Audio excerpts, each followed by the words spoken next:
Tem gente que passa a vida toda desenvolvendo tecnologias para questões que ninguém ainda perguntou. Passa noites em claro planejando soluções para o mundo acordar melhor.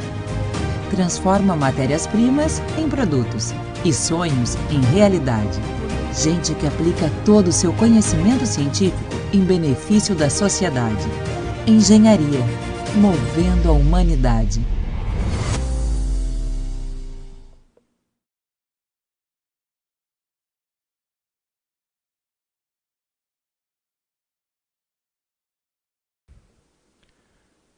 Para eu falar da geração de energia, eu não consigo passar direto sem falar de alguns conceitos.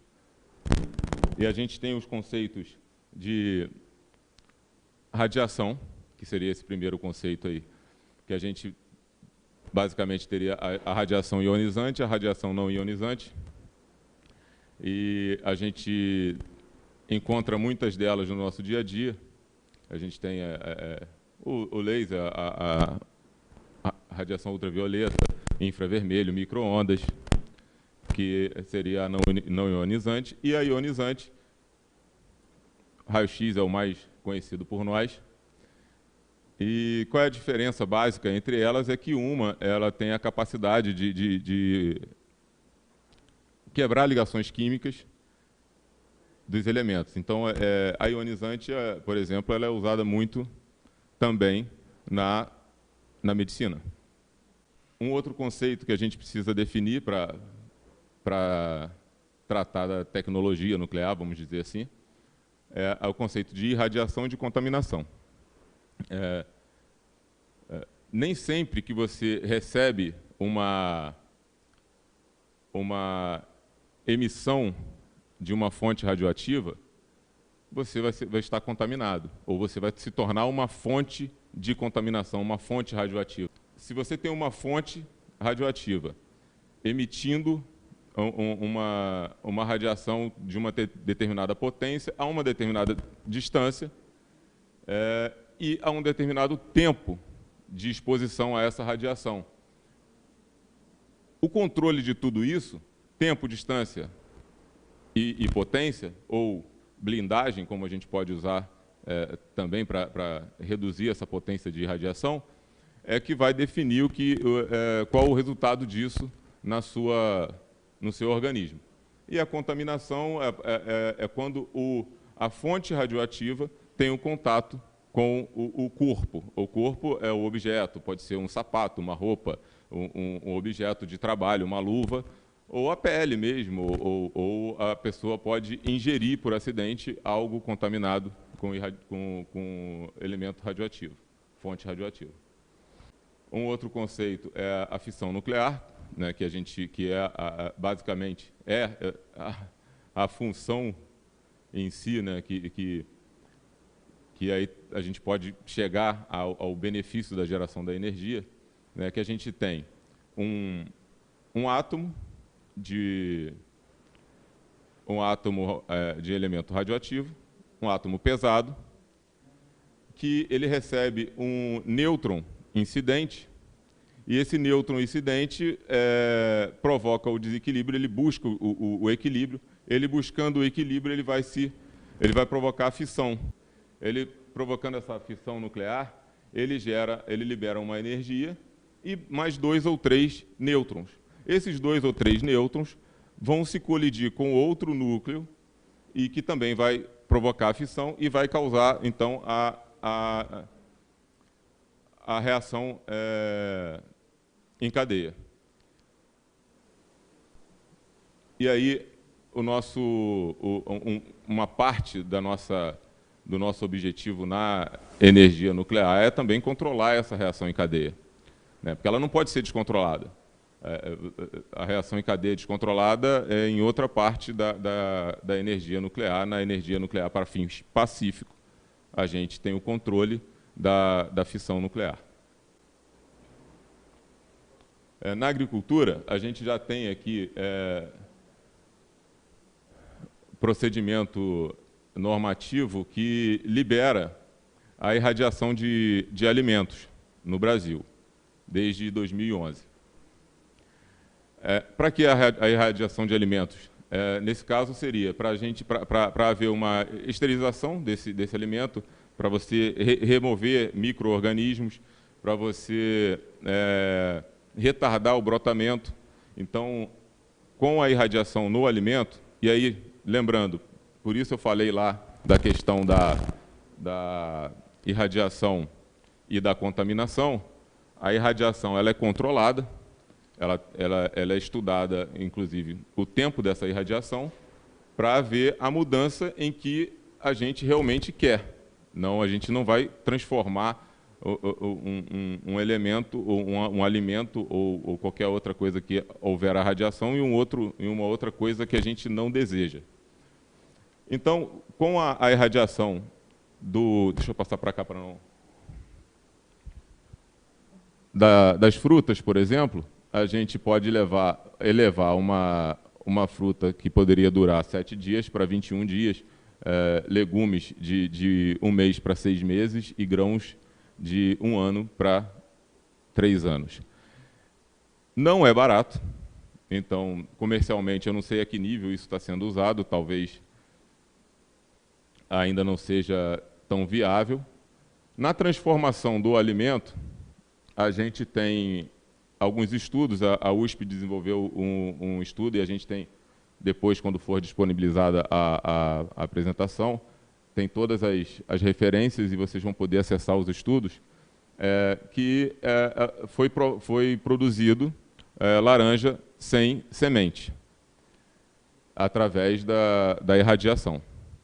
É claro que hoje a gente tem outras formas de fazer isso, por cruzamentos, por enxerto, e como a gente tem algumas frutas que tem no mercado aí, que não tem semente, mas que a modificação não foi feita dessa forma. Mas o alimento que tiver na gôndola do mercado ou em qualquer lugar que tiver sofrido irradiação, ele vai ter esse símbolo, que é o símbolo padronizado para esse tipo de procedimento.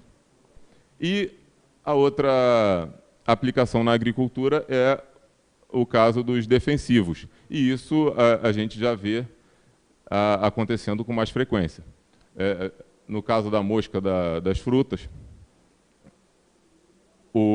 a irradiação é utilizada para esterilizar o macho, e aí o macho é colocado no ambiente e ele evita a reprodução. E você tem um controle biológico de pragas através da irradiação. Há muito medo, né, da geração de energia nuclear. Mas por que não há medo, então, na mesma proporção, da irradiação nuclear para fins terapêuticos? Né, a gente teve aí o maior acidente radiológico, né, do mundo, foi no Brasil. E foi de uma fonte, que é o Césio-137, que era utilizada para a saúde. E por que então, a partir daquele momento, o pessoal não marginalizou o tratamento da saúde com a tecnologia nuclear? Né? E a gente sabe que a tecnologia nuclear tem salvado muitas vidas. Será que a gente pode contabilizar quantas vidas foram salvas a partir disso? De tratamentos com radiofármacos ou de procedimentos para diagnóstico utilizando radiofármacos, o próprio terapêutico, né, no caso do tratamento contra o câncer. E aí sim a gente nesse caso, há uma irradiação com radiação ionizante, com o objetivo de transformar as células do câncer e aí impedir que ele cresça, que essas células se multipliquem e aí, nesse caso, salvando vidas. Então, é um monstro? Não é um monstro. Quando você pensa em energia nuclear, você não pensa na terceira imagem. Ninguém pensa. Todo mundo pensa ou num local com tanto lixo atômico ou lixo nuclear, que é o nome pejorativo que se dá, né? É o lixo atômico, ou então a bomba nuclear, né? E aí, uma coisa que a gente precisa pensar é que a gente precisa buscar informação em local confiável, em local de renome. Eu não posso imaginar que haja uma agência internacional de energia atômica com centenas de cientistas trabalhando desde a década de 50, 60, e tentando encontrar formas de haver segurança na tecnologia nuclear, formas de regulamentação, formas de padronização de procedimentos para a segurança, para tornar isso viável e confiável, e achar que esses caras estão lá mentindo, né? E a energia nuclear pode ser vista sem medo, como essa terceira imagem. E aí, quando você olha para essas torres e vê aquela fumaça saindo ali em cima, saiba que aquilo ali é vapor. Aquilo ali não é CO2, aquilo ali não é contaminante do meio ambiente, aquilo ali não é elemento radioativo que está sendo dispersado no ambiente, no meio ambiente. E a nossa matriz energética brasileira, ela já é uma matriz energética próxima de 50% de energia limpa e renovável. Qual é a diferença que a gente precisa ter em mente na questão da matriz energética? A matriz energética, ela trata a geração de energia, mas ela trata também a energia do automóvel, que é utilizada para fazer o automóvel andar, o fogão na casa das pessoas, e a energia elétrica e tudo que se precisa de energia, até a lenha que é utilizada pelo sitiante ou pelo cidadão que tem lá o seu fogão a lenha ou o seu forno a lenha, ela estaria contabilizada nesses gráficos, tá? A gente tem uma matriz mundial a carvão enorme, né? Não estou conseguindo enxergar aqui, mas parece 26,9%. E a base de petróleo, de derivados, 31,5%. Isso é que precisa ser tratado e diminuído e transformado na nossa energia renovável aí para melhorar as nossas emissões para o meio ambiente. Aqui a gente tem o panorama da energia nuclear mundial. Aqui no canto eu coloquei o Brasil, ali são os 15 maiores produtores de energia nuclear no mundo, então por isso o Brasil ainda não está ali, né? Existem muitos outros. E o Brasil hoje, na sua matriz, a gente tem uma geração de 1,3%. Porém, se a gente for isolar o Rio de Janeiro como um país, do tamanho de um desses países menores da Europa, a gente teria por volta de 40%. Se o Rio de Janeiro fosse um país, a gente teria 40% de geração no Rio de Janeiro. E aí coloca a gente ali, já perto ali do quarto, quinto lugar, no Rio de Janeiro, se a gente comparasse dessa maneira. Por que eu estou fazendo essa comparação? Porque a França está em primeiro lugar com 70%, aproximadamente, ali, de geração de energia nuclear, da matriz dela nuclear, de energia nuclear seria por volta de 70%, e a França é do tamanho de Minas Gerais. E tem 56 usinas na França. Você imagina Minas Gerais com 56 usinas. No mundo todo, a gente tem em funcionamento 442 reatores para geração de energia. Isso não está contabilizado os reatores de pesquisas, os reatores de universidades. Então, existe ainda muito mais reatores em funcionamento no mundo. Existem 51 reatores sendo construídos, isso muda o tempo todo, toda hora entra um reator novo. Entre 2006 e 2016 foram 10 anos, entraram em operação 45 usinas nucleares no mundo. A energia nuclear não é tão cara quanto parece.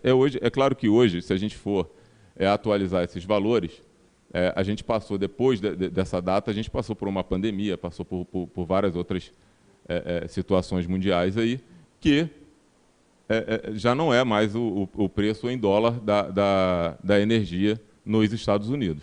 Mas, mantendo uma ideia de proporção, a gente vê que, por queima de carvão, ela ainda além de ser a mais poluente, ela é a mais cara. E é por isso que a gente sente no bolso toda vez que tem que entrar, às vezes, ou a base de óleo, ou a base de carvão. Porque você precisa fazer a captura de carbono. E aí, quando você faz a captura de carbono, você provoca esse encarecimento da geração da energia. Uma usina de capacidade de 1.000 kW de energia em 1 ano de geração de energia. Para a energia nuclear, a gente gastaria aí 30 toneladas de combustível beneficiado. O volume de material, de combustível, só aí já é muito maior. E a gente teria também a geração de rejeito, no caso do carvão, que não é pequena, são muitas toneladas de cinza, e as emissões do carvão e do óleo são inviáveis. São inviáveis hoje num país como num planeta na situação atual. A gente tem hoje 30% do território nacional prospectado, ou seja, pesquisado, estudado para identificar a existência de locais que a gente possa extrair minério de urânio. Com 30% prospectado, a gente está em 7º lugar no mundo de estoque de urânio. É um cenário mundial muito bom para o país, e a gente ainda tem todo o resto do país para pesquisar e talvez descobrir novas regiões para extração de minério. No mundo, a gente tem 12 países que são reconhecidamente detentores do ciclo do combustível, do ciclo de fabricação do elemento combustível para a geração de energia nuclear.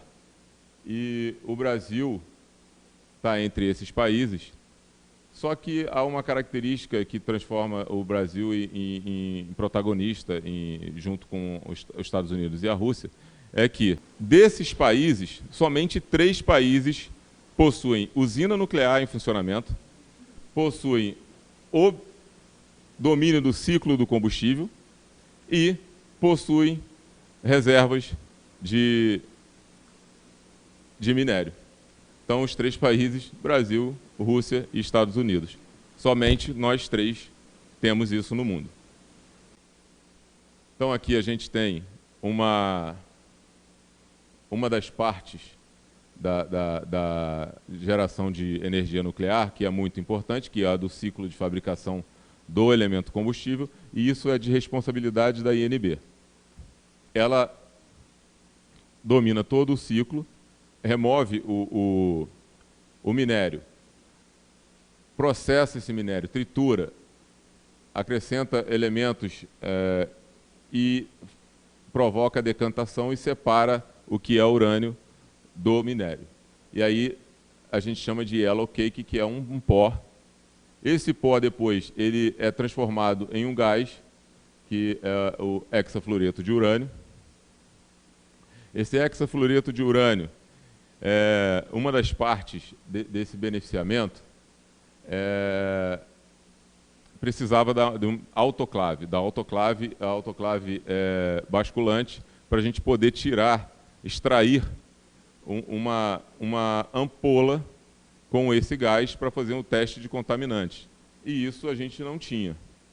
Era uma das partes que a gente não tinha no beneficiamento de do elemento combustível. E a empresa que eu trabalho construiu essa autoclave e tornou viável também essa parte do beneficiamento. Esse gás ele é aquecido, transformado em líquido dentro dessa autoclave. Essa autoclave ela faz um movimento de basculamento. E por que isso é feito dessa forma? Porque se você for retirar essa amostra, ele é muito instável, então é difícil se trabalhar com ele. E aí dentro da autoclave você faz essa remoção com esse gás, já não no estado gasoso, mas no estado líquido. E aí depois ele é removido, e aí ele é levado, esse gás, o hexafluoreto de urânio, é levado para a tal centrífuga, que é a centrífuga que o mundo todo queria conhecer, que é uma centrífuga que foi desenvolvida no Brasil pelos cientistas, pelos engenheiros, pela força de trabalho brasileira, que possibilitou uma eficiência muito maior nesse beneficiamento do urânio. Ele é novamente reconvertido. Isso é uma coisa bem difícil de se imaginar, é que você vai pegar um gás e fazer a reconversão e transformar ele em pó. E depois ele vai para a prensa, para fazer a fabricação das pastilhas. Essas pastilhas vão ser colocadas em pilha, dentro desses tubos que a gente está vendo à esquerda. Esse é um elemento combustível. E dentro dessas varetas, que tem por volta do diâmetro de uma moeda de 10 centavos, cada uma delas, ali está ampliado, existem as pastilhas de elemento combustível, e aí isso é posto dentro do reator nuclear. E aqui a gente tem um esquemático do nosso modelo de usina. Tá? A gente tem uma usina nuclear, PWR, um reator de água pressurizada. A gente tem essa divisão de circuito primário, circuito secundário e circuito terciário. Nenhum desses circuitos tem contato com o outro circuito, a não ser que seja por um defeito, né? E aí a gente tem sensores para medir e verificar tudo isso. Mas no circuito primário, que é aquele laranja com vermelho, é onde a água está superaquecida, onde existe o reator nuclear, é onde existe o pressurizador, que mantém essa água dentro do circuito primário altamente pressurizada para não haver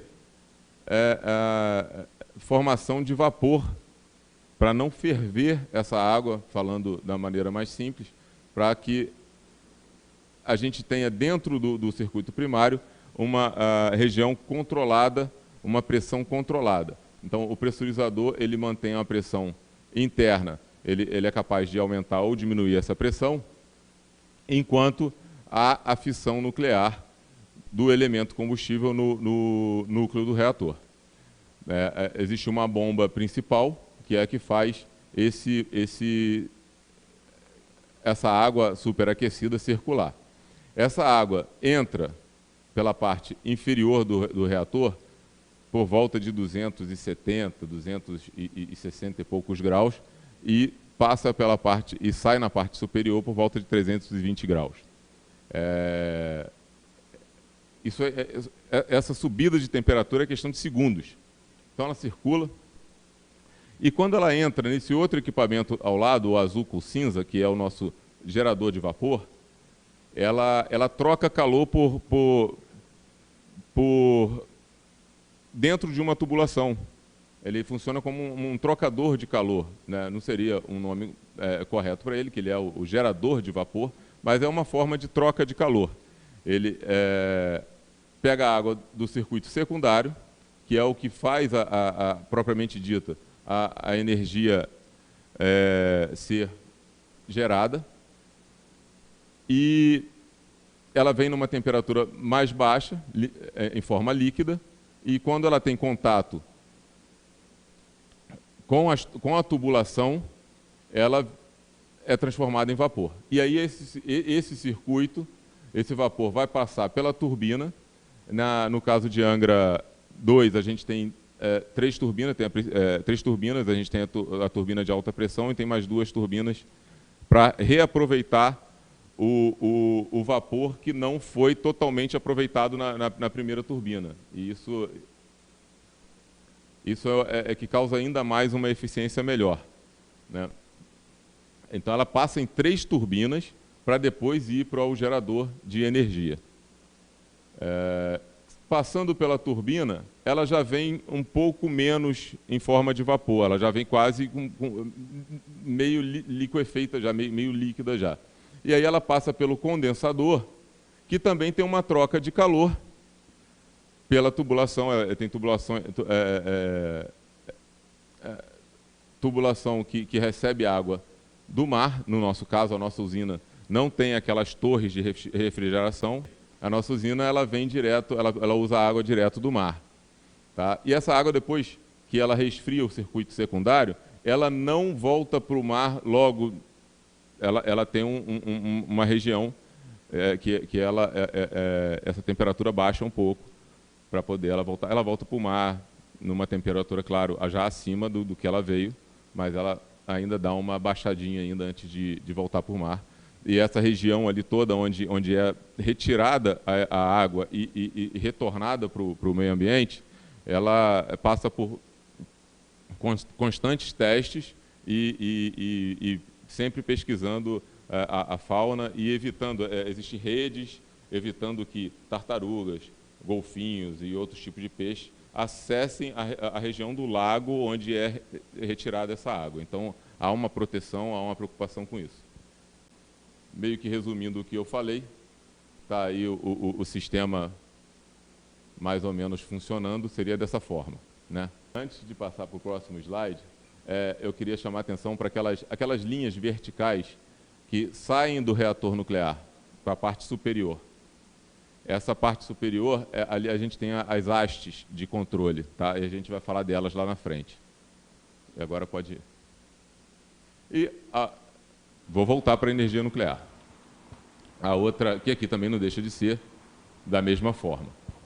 A outra área de aplicação da tecnologia nuclear é a defesa. Mas a defesa, aí a gente pensa, mas a defesa o quê? Bomba? Né? Não. Hoje a gente nem tem mais chamado o submarino brasileiro de submarino nuclear. Porque quando a gente chama ele de submarino nuclear, a gente acaba dando a impressão que a gente está construindo um submarino que tem armamento nuclear, né? E, na verdade, ele é um submarino convencional com propulsão nuclear. Então, assim, o submarino, qual é o submarino nuclear? Por que a gente chama de submarino nuclear? Porque o combustível dele é a eletricidade gerada a partir de uma mini usina nuclear dentro do próprio submarino. E aí hoje a gente já tem o primeiro submarino, o primeiro porta-aviões nuclear em funcionamento, o porta-aviões americano. E a gente agora tem também o russo, um navio gerado com locomoção, com elemento como combustível,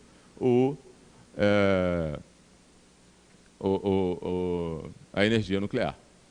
E aí ele vai em regiões do planeta que outros navios não poderiam chegar. Só ressaltar, aquela foto do submarino que estava ali não é o nosso submarino nuclear, tá? Ele ainda está em desenvolvimento. Aquele lá é um dos submarinos construídos nos últimos anos da classe Scorpene. Tá? Hoje a Marinha Brasileira tem os submarinos da classe Tupi, que são submarinos de projeto alemão, tá? E a gente também tem o da classe Ticuna, e esse foi o primeiro submarino que eu trabalhei na construção, com 17 anos. A gente, por volta de 1996, estava sendo iniciada a construção do casco desse submarino. E a gente teve um gap de investimento no setor, Já na década de 90, a gente já falava do submarino nuclear. A Marinha já estava fazendo os estudos dela, que começou há muito antes, né? Então, assim, são muitos anos de investimento, de suor dos engenheiros, de brasileiros, para desenvolver uma tecnologia dessa. Nesse gráfico maior, a gente está representando ali o submarino nuclear brasileiro. E aquela parte laranja é uma micro-usina nuclear. Ali a gente tem gerador de vapor, a gente tem pressurizador, a gente tem reator nuclear e a gente gera energia, o vapor vai girar a turbina na outra seção do submarino, que vai gerar a energia e aí vai fazer a propulsão do submarino, vai fazer ele se locomover. E aqui a gente pode ver as principais diferenças. Tem muitas outras, mas as que chamam um pouco mais de atenção. A gente tem, para um submarino convencional, que não é locomovido, não tem a sua locomoção por energia nuclear, o seu combustível é outro, a gente tem, pelo tamanho dele, a gente consegue ter 31 militares. No nuclear, a gente pode ter 100 militares trabalhando dentro do submarino. Há uma diferença de comprimento aí de 75 metros para 100 metros, e aí você pensa, pô, mas 75 para 100 é pouco. É pouco teoricamente. Se você olhar aqui na escala, os dois estão na mesma escala. E aí você consegue perceber que ele não aumenta somente no comprimento, ele acaba aumentando no diâmetro, então o espaço interno é muito maior. Eu tive o prazer de entrar em 2 modelos de submarino, engano que hoje ele já é um museu submarino, mas era basicamente do tamanho daquele ali, alemão.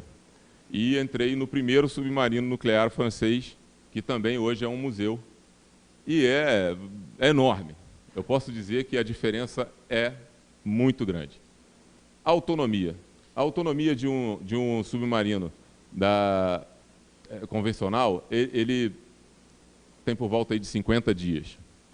Mas isso é limitado pela condição do militar, do homem dentro do submarino, quando a gente vai falar do submarino nuclear. Porque o submarino nuclear, a autonomia dele seria ilimitada.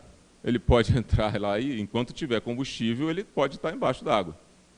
Né? E a gente tem um litoral muito grande. A gente tem a nossa riqueza nacional, talvez a maior parte dela, não tem como contabilizar isso, está no mar. Está no mar. O nosso petróleo está no mar, a grande parte dele. A nossa vida marinha, o nosso turismo, o nosso meio ambiente.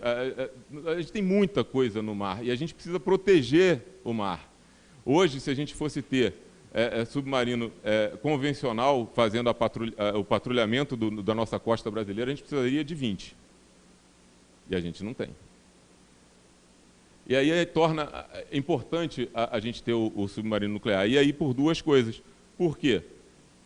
A gente precisa patrulhar a nossa costa, a gente precisa defender nossas riquezas. Eu não vou citar nome de presidente, mas já teve um presidente aí há pouco tempo atrás, de um outro país, que fez uma declaração dizendo: o Brasil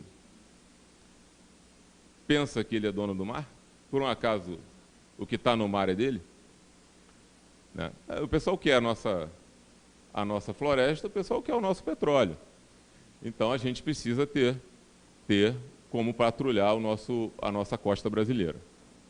E isso também coloca a gente em situação de protagonismo, que a gente vai ser um dos 7 países que possui submarino nuclear, sendo que parte desses não constrói o submarino nuclear. Tem submarino nuclear, mas não constrói. E uma coisa que eu não falei aqui também, que é uma característica importante que a gente precisa dizer, é que a gente comprou a tecnologia, a transferência de tecnologia da construção do submarino, mas ninguém vende, não vai vender, e a gente tem que ter isso na cabeça. Se a gente precisa dos nossos engenheiros, precisa do investimento interno, a gente precisa do desenvolvimento da nossa tecnologia interna no país para poder fazer uma usina como essa que a gente está fazendo. Porque essa parte ninguém quer vender. Essa parte ninguém vai vender. Ninguém vai entregar de mão beijada para a gente. A gente precisa desenvolver. E é isso que o brasileiro, em geral, precisa entender, que investimento em tecnologia nuclear não é dinheiro jogado fora, não é caro. O que você investe no seu filho, o que você pega de dinheiro ali e põe na educação do seu filho, é investimento, não é gasto. O que você põe em tecnologia não é gasto, não é para sofrer, não é para falar, eu estou tirando dinheiro daqui e gastando com desenvolvimento tecnológico. Não é gasto, é investimento. É o que transforma o país potência. A gente passou aí por alguns slides que mostrou que a gente tem 400 e poucas usinas funcionando no mundo e a gente tem 3 acidentes considerados acidente nuclear grave, né? A gente tem o primeiro, em 1979, nos Estados Unidos, tem Chernobyl em 86 e agora Fukushima em 2011. Vamos passar aqui, tentar detalhar um pouquinho de cada um deles. Então aqui, o acidente dos Estados Unidos. Esse reator é um reator PWR, é um reator de água pressurizada. É um reator de muita segurança. E aí, em 1979, a gente não tinha a tecnologia que a gente tem hoje. O reator, basicamente, tem a mesma ideia de funcionamento. Mas a gente não tinha. É só você imaginar, vamos pensar em 86, quando houve o acidente de Chernobyl. Como era o celular que vocês usavam? Vocês não usavam celular. Como era a internet que vocês usavam? Vocês não usavam celular. A internet chegou no Brasil em 89. Para quem? Para mim não foi, que a minha foi lá para 92 e olhe lá. Mas ela chegou no Brasil em 89. Acho que o meu primeiro celular foi em 96, um tijolão da Gradiente, que eu não estou fazendo comercial, não sei nem se a Gradiente ainda está no mercado. Então, como eram os carros, existia airbag, a gente usava cinto de segurança. Qual era a noção que a gente tinha de segurança em 86? Aonde a gente carregava nossos filhos no carro? Quando a gente fazia uma viagem que a gente botava coisa demais no carro e botava os filhos, às vezes, até na mala. Essa era a noção de segurança que a gente tinha em 86. Né? Era isso que a gente entendia de segurança em 86. E era isso que a gente tinha de tecnologia. Né? E aí, em 79, houve esse acidente aí que... O que aconteceu nesse acidente? A origem do acidente foi essa bomba de circulação número 1 do circuito primário, ela falhou, que é a bomba de refrigeração. Na verdade, ela traz a água resfriada do gerador de vapor e retorna ela para o reator para poder, né, reaquecer. Essa bomba parou. E aí começou a ter um aquecimento descontrolado nesse reator. Na sequência, a válvula de alívio de pressão, que é o número 2 lá em cima, ela deveria ter fechado. Os operadores achavam que ela tinha fechado. A tecnologia não era desenvolvida o suficiente para poder o sistema enviar um comando para a bomba fechar e retornar para o operador que ela fechou. Então, assim, quando o sistema automático enviou, acendeu uma lâmpada, uma luz vermelha no painel do operador. E ele sabia que tinha enviado o comando. Porém, ele tinha sido treinado, e aí faltou no treinamento, que aquela luz acendia quando enviava o comando, mas não quando a válvula fechava. Então, eles acharam que estava fechado, só que ela não estava.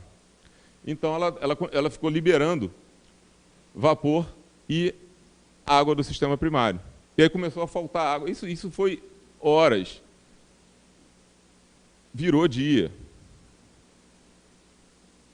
E o reator resistiu. Ele derreteu, mas ele resistiu. Ele não houve uma explosão como as pessoas imaginam. Então, a válvula não fechou. Aí um herói, né, um operador, falou, deixa eu ir lá dar uma olhada. E foi. Então, ele chegou lá e conseguiu identificar os níveis de radiação no circuito primário. E aí ele voltou, porque eles começaram a perceber algum alerta externo da usina que estava escapando radiação de alguma forma. Então, eles falaram, alguma coisa está errada.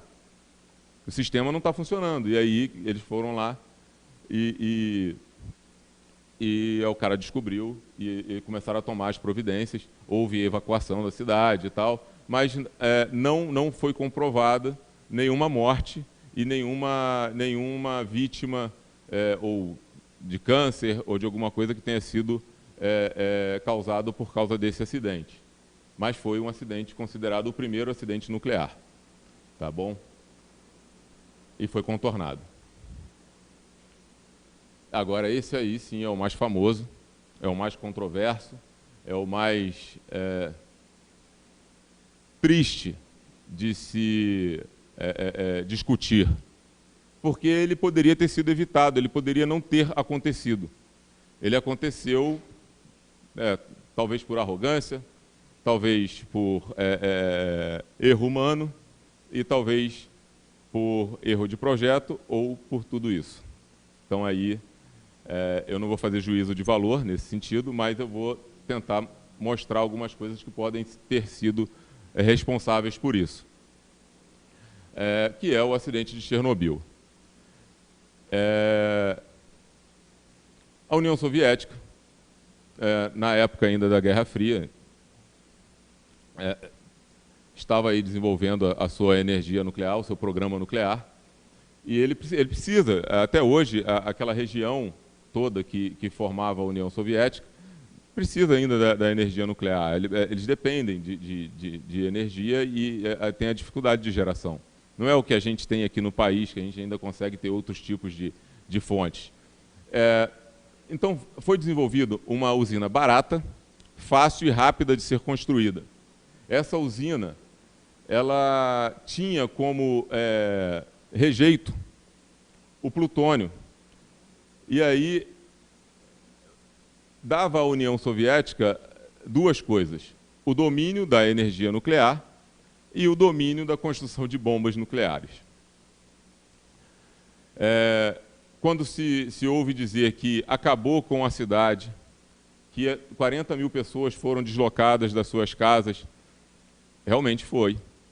Mas essa cidade, ela foi construída em um local para suprir a necessidade da usina.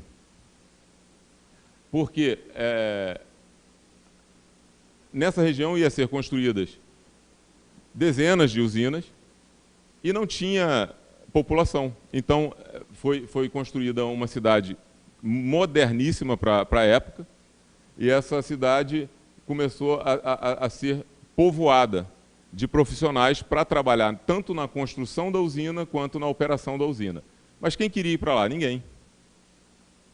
Ninguém queria ir para lá, era uma região isolada. Apesar de toda a infraestrutura que tinha sido construída, pouca gente queria ir. Então, começaram a ser captados alunos de universidade, as pessoas que se formavam, a média de idade na cidade era 26 anos, sem experiência em operação de usina, e os que haviam poucos que tinham conhecimento de usina nuclear, e alguns que possuíam conhecimento com usina termoelétrica, não era de geração por energia nuclear. Então, o reator nuclear, vocês lembram quando eu falei, ressaltei lá atrás, da haste que saía do reator nuclear PWR, do nosso modelo? Pois é, aquela haste ela é de um elemento caro. Ela tem prata, ela tem índio, ela tem uma liga caríssima para fazer o controle da fissão nuclear dentro do reator. Qual era o moderador, ela trabalha como moderadora. Qual era o moderador da usina nuclear de Chernobyl?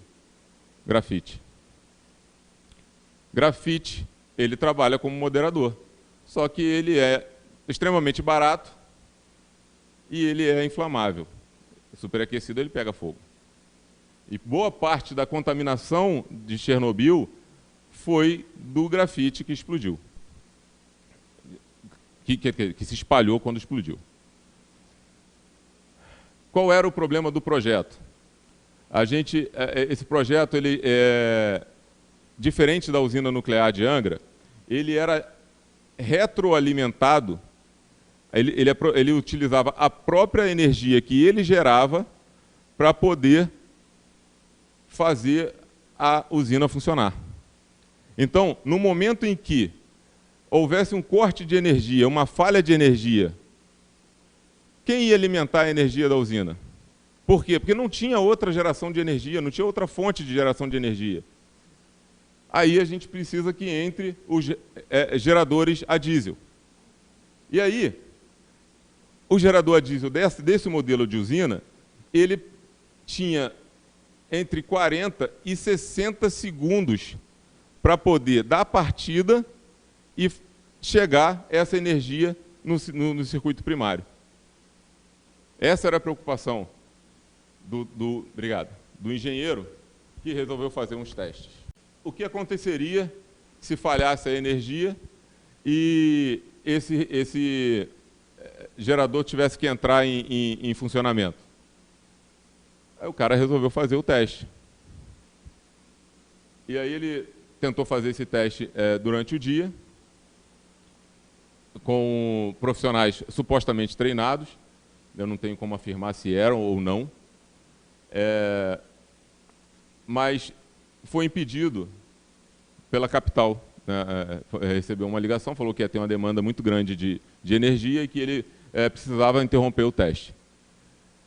Ele interrompeu o teste, mas na troca de turno, com outros profissionais, ele insistiu no teste e resolveu fazer o teste de madrugada. Os profissionais não queriam fazer o teste, e isso está relatado em alguns livros. Inclusive, há um livro escrito por esse mesmo engenheiro, que ele não morreu, tá, no acidente. Segundo alguns depoimentos de funcionários, eles foram ameaçados e tiveram que continuar com o teste, mesmo sendo contra a execução do teste. E aí, vários fatores foram acontecendo e perderam o controle desse reator e ele acabou explodindo. Porque uma das coisas que, para fazer o teste, eles precisavam fazer era diminuir essa potência do reator, e aí eles removeram o quê? O moderador. Removeram o moderador, e quando perceberam que eles perderam o controle e que a potência estava diminuindo muito também, porque eles já estavam baixando o sistema, e chegou a 5%, e eles tinham que funcionar se eu não me engano, 25%, e eles tentaram subir com essa potência, e aí, quando começou a subir demais, tentaram voltar com o moderador. E aí já não dava mais tempo, o moderador não funcionou, e aí houve o descontrole, o colapso e a explosão. Então, nada disso teria acontecido se fosse feito de outra maneira, ou se tentasse, em vez de fazer o teste, corrigir o delay do gerador a diesel de uma outra forma, trazer, talvez, a retroalimentação, em vez de ser da própria usina, de uma outra usina vizinha, né? E aí, sei lá, várias opções. É muito fácil falar depois que acontece também, mas é isso que aconteceu. E morreram 40 mil pessoas, como dizem. Não. Pode passar, por favor. Dados oficiais, por causa do acidente, no momento do acidente, como resultado imediato do acidente, 31 pessoas. A ONU reconhece 50 mortes. Existem organismos, órgãos por aí que falam, mas morreu morreram 40 mil crianças. A gente tinha 40 mil pessoas na cidade. E aí há um estudo que provavelmente, estima-se, na verdade, não provavelmente, mas estima-se que 5 mil pessoas contraíram nódulos na tireoide por causa da irradiação. O nódulo na tireoide, 95% deles é benigno. E dos 5% que sobram, a gente tem um percentual pequeno que não é curado. É um tumor que há tratamento e cura, né? E a gente precisa, em situações como essa, a gente precisa buscar informações em fontes confiáveis. É muito difícil, a gente pega a internet, se eu começar a olhar as coisas que tem na internet sobre isso, as teorias de conspiração sobre esse acidente, até eu que gosto da energia nuclear, vou começar a me sentir mal. Porque há muita coisa. Se você entrar num vídeo e já ver um cara verde, um símbolo da energia nuclear e alguém com alguma mutação, você já pula, sai fora desse vídeo. Vai para um vídeo que vai te explicar da maneira correta. E Fukushima. Fukushima é um desastre que se tornou um desastre nuclear, mas é um desastre da natureza, que por resultado, destruiu algumas unidades de centrais nucleares. O Japão é uma região que ele tem muito terremoto, e é sabido disso, e ele não tem muitas condições de gerar energia de uma outra maneira. Então, ele tem por predominância a geração por energia nuclear. 54 reatores. No Japão, um país muito pequeno. E a gente teve lá um terremoto com epicentro muito próximo da usina. Eu acho que você pode passar o slide, que eu acho que vai estar melhor no próximo slide. Aqui onde está o X e aquela região rosa, foi onde a gente teve a região atingida pelo terremoto. Eram 14 reatores nessa região. E os que foram mais atingidos foram os primeiros 4 reatores ali de Fukushima. Essa sequência de sistema de segurança funcionou durante o terremoto. Toda essa sequência atuou da forma correta e, passando o terremoto, apesar de atingida a região, todos os outros pontos rosa são usinas, tá? E aqui a gente tem aqui umas usinas verde, na cor verde, que elas receberam alguma influência desse terremoto e elas não tiveram nenhum tipo de problema, tá? Ao final do terremoto, a usina de Fukushima estava ainda em funcionamento, mas 45 minutos depois veio o tsunami. E aí, cara, não há quem segure. É uma situação totalmente atípica e a usina tem algumas características que que diferem ela do nosso modelo, tá? A gente tem ali, ó, por exemplo, e a gente vai ver depois detalhado na nossa usina, no nosso modelo, a contenção. A gente tem uma contenção muito pequena, aquele marrom é o reator nuclear. E em volta dele tem um desenhozinho amarelo, aquela ali é a contenção metálica. E a gente tem fora da contenção metálica a piscina de elemento combustível utilizado, do lado direito do reator, mais ou menos embaixo daquela ponte rolante, aquela travessa laranja. Abaixo dela ali a gente tem a piscina de elemento combustível usado. E ele continua sendo um elemento radioativo. A gente tem uma refrigeração na parte de baixo, que parte dela é a ar, e a contenção de concreto é muito menos eficiente que a nossa, mais estreita que a nossa, e não há uma contenção externa de todo o sistema primário de chapa de aço. Ela não tem a segurança que a nossa tem. Se estimava para aquela região, no máximo, um tsunami, que, se houvesse, pudesse chegar a 5 metros de altura. Só que chegou um tsunami de 15 metros de altura. Nunca se imaginou que pudesse chegar a existir uma situação dessa. Nesse dia, eu lembro exatamente, eu não soube do terremoto, eu acordei de madrugada para poder ir trabalhar, e eu estava viajando, estava na recepção do hotel, e aguardando os colegas para a gente sair para trabalhar, e estava passando na TV o momento do início do tsunami. Ao vivo, foi acontecendo, e o desespero dos repórteres vendo aquilo acontecer, e só pelo tsunami, sem imaginar que ainda ia chegar na situação que chegou. Então, é um acidente nuclear? Mas é uma situação muito atípica. Então, dos 3 acidentes que a gente tem, eu acho que não é para a gente se assustar tanto assim, apesar de não podermos pormenorizar as vítimas de acidentes como esse. Agora, quantas vítimas tivemos em Fukushima? 20 mil pessoas mortas, infelizmente. Agora, por causa da usina, por causa do terremoto e por causa do tsunami.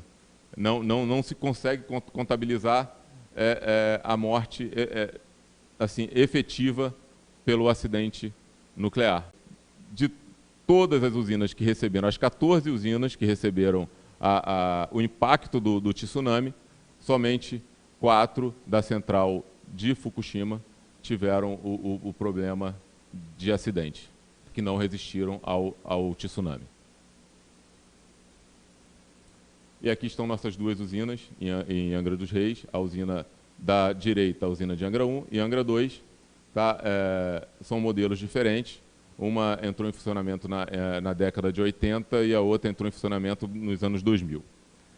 A nossa situação de terremoto ou tsunami. A gente tem aqui a costa brasileira e tem o Oceano Atlântico.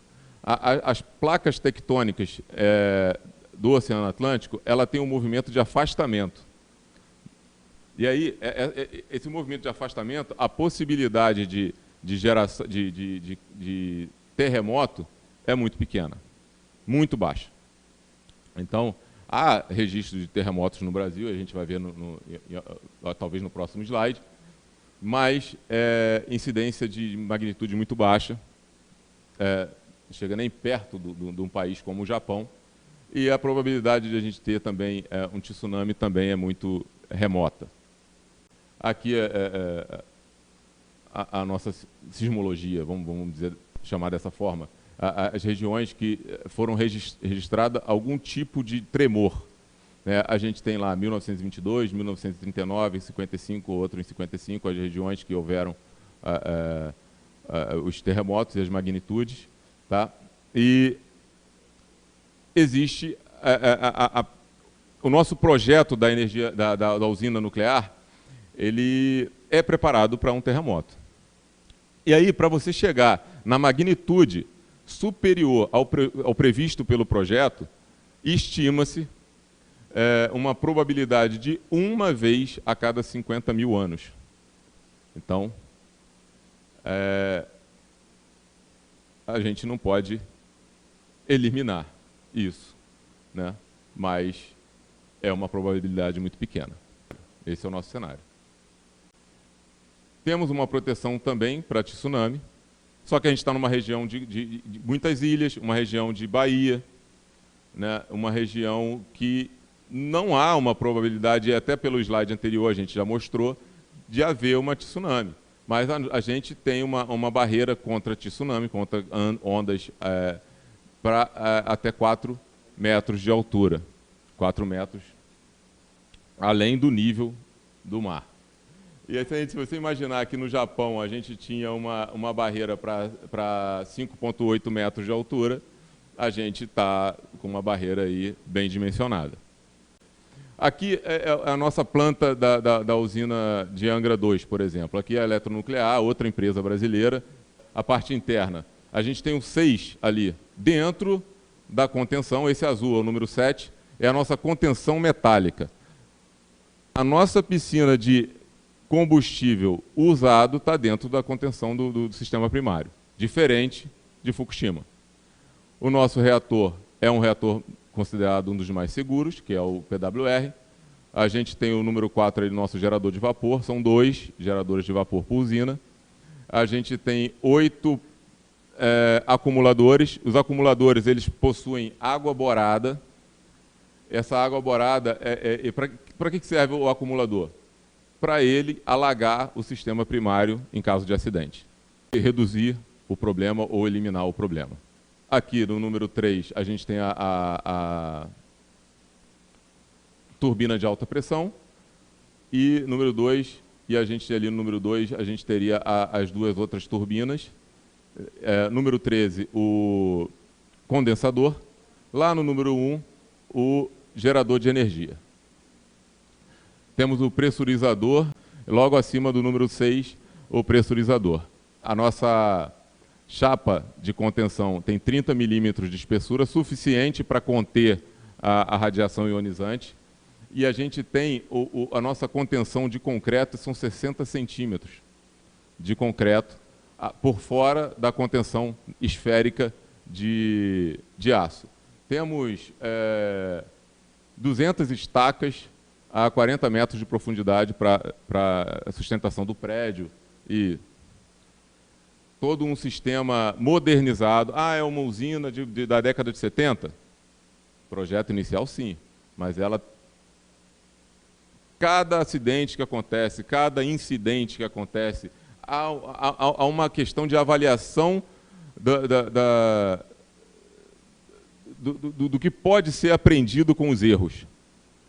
E aí há uma coisa que meio que se iguala ao PDCA, né, de melhoria contínua. Então, a energia nuclear ela tem essa preocupação de estar sempre correndo atrás da correção do erro e correção do defeito e busca de uma nova forma de prever ou prevenir ou impedir um acidente. E aqui a gente há a redundância de sistema de segurança. Por exemplo, se o projeto original dissesse que seria necessário 2 sistemas de segurança de redundância, ela tem 4. Se um não funcionar, o outro vai funcionar e alguém vai ter que funcionar para poder impedir o acidente. E Angra 3, teoricamente, seria o mesmo projeto? Não, mas aí seria o mesmo projeto de alguma coisa que entrou em funcionamento no ano 2000? Como a gente falou, né? Como eram os carros no ano 2000? Não. Vai ser, teoricamente, o mesmo projeto, mas com toda a modernidade que for necessária para segurança nos tempos atuais. E aqui a gente tem uma maquete do reator, e a parte superior seria as hastes, as hastes de controle, que ela cai automaticamente. Existem outros modelos de reator que essa haste ela entra por baixo do reator e ela tem que ser empurrada. E é isso, algumas coisas que estão sendo modificadas nas usinas de gerações novas, é isso, que as coisas precisam acontecer de forma automatizada e de forma natural. Então isso aqui, a haste, ela cai por gravidade. Ela cai por gravidade automática, de forma automática, para se evitar a continuidade e o descontrole da fissão nuclear. Vamos lá, que eu falei da redundância antes, né? Sistema de segurança e tal, e tá aí, a diminuição. Existe uma proteção contra risco de inundação por chuva, né? Quer dizer, você tsunami e tal, mas e se tiver uma chuva, der uma enchente e tal, também existe. Então tudo, cada vez vão sendo criados mais sistemas de segurança e aprimorado, tanto na usina que a gente já tem, quanto nos próximos modelos que vão entrar em funcionamento no futuro. E aqui é o que eu estava falando da moderação. Como funciona essa moderação? Olha ali, a gente tem as hastes de controle, uma liga de carboneto de boro ou ligas de prata, índio e cádmio. Isso é caro. E aí lá em Chernobyl era o quê? Grafite. Qual é a função disso? A função disso é, quando há fissão nuclear, quando ele gera energia que provoca o calor, que vai gerar o calor dentro do núcleo do reator e vai sair 2 ou 3 núcleos, nêutrons novos, para se chocar com o núcleo de átomo de urânio novamente e provocar a reação em cadeia, a gente tem os materiais que vão absorver alguns desses nêutrons que foram liberados. Então você consegue controlar. Eu não vou ter 3 nêutrons trabalhando o tempo todo. Opa, eu quero que trabalhe 2, eu quero que trabalhe menos. Então, a minha haste e a minha água, a minha própria água do sistema, ela é moderadora. Porque ela é uma água desmineralizada e com adição de boro. E aí você também aumenta o percentual de boro da forma que você tem necessidade, tanto para o circuito quanto para a piscina de elemento combustível usado já. Né? Pode avançar, por favor. Aqui, o sistema do circuito secundário, tá? que ele faz a análise da água que entra e que sai. Se essa água se ela está tendo contaminantes do sistema, se ela está vindo com a radiação, ela não pode vir, não tem que vir. Tá? E aí tem o sistema também de controle do circuito primário. E aqui no canto inferior direito do slide, no fim do circuito secundário, antes dele voltar para o gerador de vapor, também a gente tem um sensor de radiação ali para saber se a água está contaminada. Então, é uma segurança aí de garantia de que o circuito secundário está funcionando sem contaminação. Geração de empregos durante a construção de uma usina pode chegar a 10 mil empregos. Para funcionamento de uma usina, entre 900 e 1.000 funcionários. Salário normalmente 30% maiores para a mesma especialidade fora do sistema nuclear. Durante toda a vida útil da usina, ela pode gerar até 100 mil empregos, né? E 475 mil empregos indiretos. Isso, estimativa, também tem ali o Foro Internacional Nuclear, tem a fonte também. Essa é a Nuclep, Nuclebrite Equipamentos Pesados. Esse galpão aqui da direita, aquele galpão da direita é a ICN, que também trabalha na construção dos submarinos, e a gente constrói, a empresa que eu trabalho, a gente constrói os equipamentos, os condensadores, geradores de vapor. Passa, por favor, tem imagens disso. Tá aí, ó. Aí a gente consegue ter noção. Aqui na foto do meio é um gerador de vapor sendo entubado. Aquele tubo que está lá dentro, essa região no centro, são tubos de diâmetro pequeno. Esse tubo é onde circula a água aquecida. E aqui na parte de cima, que é essa parte superior, esse branco aqui embaixo é o gerador de vapor, tem 2 aqui, inclusive tem uma pessoa em pé aqui, ó, você consegue ver a dimensão disso. Aqui, a parte superior, é onde sai o vapor para o circuito, do circuito secundário. Aqui, do lado esquerdo superior, é um dos condensadores sendo montado. Tá? Aquela parte laranja ali, para vocês terem ideia, é dessa altura aqui. Então, isso é bem grande. Embaixo, construção da piscina para substituição da piscina de Angra 1. Angra 1, ela tinha uma capacidade de armazenamento de combustível utilizado. Essa capacidade estava chegando ao fim. E aí a gente tinha espaçamentos entre os engradados da piscina, onde entra o elemento combustível usado, e a gente refez o projeto para, no mesmo espaço da piscina, a gente dobrar a quantidade de elementos combustíveis utilizados. E aí a gente deu a sobrevida aí para a usina de mais 20 anos. Ela está completando 40 anos agora, nos próximos anos, e ela vai passar pelo processo de revalidação por mais 20 anos de funcionamento. Aqui embaixo são os acumuladores, pressurizador, a tampa do condensador, aqui a autoclave, tá? Não é do sistema, mas é a autoclave que faz parte do beneficiamento de urânio. E aqui o reator nuclear. Pode avançar, por gentileza. A planta da usina da ANB, da fábrica de enriquecimento de urânio. Pode avançar. Mas a gente tem quantos reatores no Brasil? 2. Angra 1, Angra 2? Não. Temos os reatores de pesquisa funcionando no país. Tem ali um de 5 megawatts no IPEM, 100 quilowatts, bem baixinho, mas em funcionamento para pesquisas. A gente tem o reator Argonauta no IEM, utilizado para ensino, pesquisas, né? A grande maioria para pesquisa. Aqui também no IPEM a gente tem o MB01 de 100 watts. 100 watts é o quê?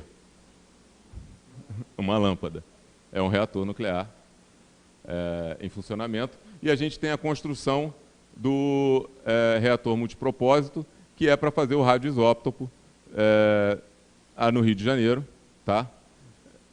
E aí radioisótopo para tratamento da saúde. E ali a planta em terra é o LabGene, a planta em terra do protótipo da usina de propulsão do submarino nuclear. Ele vai fazer os testes em solo antes de colocar em funcionamento no submarino. Pode avançar, por gentileza. Alguns dos órgãos atuais no Brasil da área nuclear, a CNEM está sendo dividida, a CNEM regulamenta a segurança e as instalações.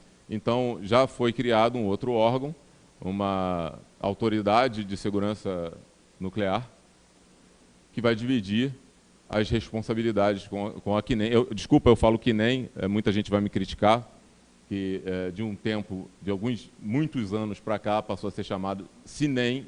Eu não sei se por vício, antigamente a gente chamava de CNEM, e eu, desde 17 anos, conhecia como CNEM, então, às vezes, eu esqueço que o nome correto é CNEM. Tá? E, além daqueles empregos que eu falei lá na usina, tudo isso aqui gera empregos para pesquisadores, para professores, para a oportunidade de treinamento para alunos e para profissionais da área nuclear. Gestão dos rejeitos radioativos. A gente tem, vou tentar acelerar agora, rejeito de alta periculosidade, médio nível de periculosidade e baixo nível de periculosidade, e o isento. O isento é aquele que, apesar de ter sido utilizado em um ambiente com fonte nuclear, ele não teve nenhum tipo de contaminação. Então, ele é isento, ele é descartado da forma, não foi encontrada contaminação, da forma como lixo comum. Tá? Então, aqui a gente tem, na CNEM, também eu acho que no caso aqui administrado pelo CDTN, um depósito, um armazenamento intermediário de médio e baixo nível, tá? E ali na eletronuclear também médio e baixo nível, que é a roupa, a luva, o sapato, essas ferramentas, coisas que foram utilizadas na geração de energia, que está com algum tipo de contaminação, mas não é o elemento combustível. Tá? Aqui, da indústria médica, da indústria de pesquisa, também armazenado aqui. Aí você vê, tem uma pessoa ali dentro. Cadê a proteção dela? Quer dizer, a proteção ele mede, ele verifica a quantidade de de irradiação que há naquele ambiente. Aí tudo é bem pensado. Bom, aqui são as piscinas, tá? Que é o primeiro armazenamento do elemento combustível de alta periculosidade, que ele sai do reator e entra nessas piscinas. E a gente está num momento em que tanto a piscina de Angra 1 quanto a piscina de Angra 2 está chegando no seu limite novamente. E aí vai duplicar o tamanho dela? Não. Esse elemento que sai do reator, alguns países já estão reciclando ele. Tá? A Rússia, por exemplo, a cada reabastecimento, eles removem 30% desse elemento combustível e eles separam desse elemento, o que não houve fissão, ele volta para o reprocessamento. Ele não fica ali esperando chegar a meia-vida dele, o decaimento normal dele. Ele volta para o reprocessamento. Então já diminui um pouco mais o volume do rejeito. Né? E já existe também a questão de você utilizar esse elemento combustível da forma que ele saiu em reatores de nêutrons rápidos. Algumas possibilidades que estão se estudando aí de utilização desse elemento combustível que sai do reator. Então, ele não é tratado como rejeito, ou como lixo nuclear, ou como lixo atômico. Ele é tratado como produto, como algo que hoje a gente estoca e a gente precisa transformar isso de uma forma segura em elemento combustível, ou para o mesmo tipo de reator, ou para outros tipos de reator, e aí a gente estaria reaproveitando esse. Então, ele é tratado como um produto que nem todo ele é utilizado agora, nem todos os países fazem esse rebeneficiamento, mas que pode ser feito. Esse é um armazenamento utilizado largamente nos Estados Unidos e que está sendo construído hoje na eletronuclear para colocar o elemento combustível que sairá da usina nuclear Angra 1 e 2 e aí liberar espaço na piscina. E não é ainda o armazenamento seco definitivo. Tá? Nesse caso, seria a primeira fase do armazenamento seco da nossa usina nuclear brasileira. O Brasil está construindo aí um repositório, um depósito de médio e baixo nível, que seria o repositório definitivo, para aqueles primeiros depósitos que a gente mostrou, em fase de definição e de construção. E agora, o que fazer com o elemento combustível nuclear, o que não pôde ser aproveitado? Alguns países já estão, a China está fazendo, a Finlândia está construindo uma galeria de túneis para estocagem final do elemento do combustível nuclear. Tá? Isso já está em construção, você vê aí que já está avançado, a Finlândia, e daqui a pouco isso pode virar, inclusive, um mercado. Está aqui, ó, eu tenho o local aqui e você me paga para eu estocar estocar e gerenciar o seu rejeito. Isso pode ser um mercado. Não é um problema, depende de como a gente olha para ele. Pode avançar, por gentileza. Os modelos, a nossa usina hoje é a PWR de geração 2 e com todas as modificações da evolução tecnológica que foi feito, se tornou necessário. Né? A gente tem aí a de geração 3, algumas já sendo construídas, e a gente tem a de geração 3+. E aí, por que eu circulei o Iris, ou Iris? Né? Vamos avançar, porque esse aí eu tenho um carinho especial, porque eu com 23 anos trabalhei nele. Um momentinho. Refrigeramento passivo por circulação natural. Independe de bomba. Os modelos novos. Independe de bomba. Circulação natural passiva. Então, aquele problema lá de 1979, que a bomba parou, já não aconteceria mais nos novos modelos. E a gente imagina a quantidade de sistema de segurança que a gente pôde desenvolver de lá para cá, né? Tá aí, a gente tem aqui um reator integrado e a gente tem o AP1000. Todos dois são de terceira geração mais. Esse reator integrado, que é o do projeto IRIS, foram 8 países trabalhando, coordenado pela Westinghouse, e o Brasil era um dos países. E qual era a função do Brasil? Estudo da contenção metálica. E quem fez esse estudo? Graças a Deus fui eu. Eu tenho orgulho. Claro, foi a empresa que eu trabalho,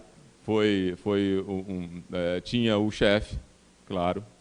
Eu era jovem, tinha 24 anos, estava novo na empresa, mas eu fiz os estudos, o detalhamento, o dimensionamento, inclusive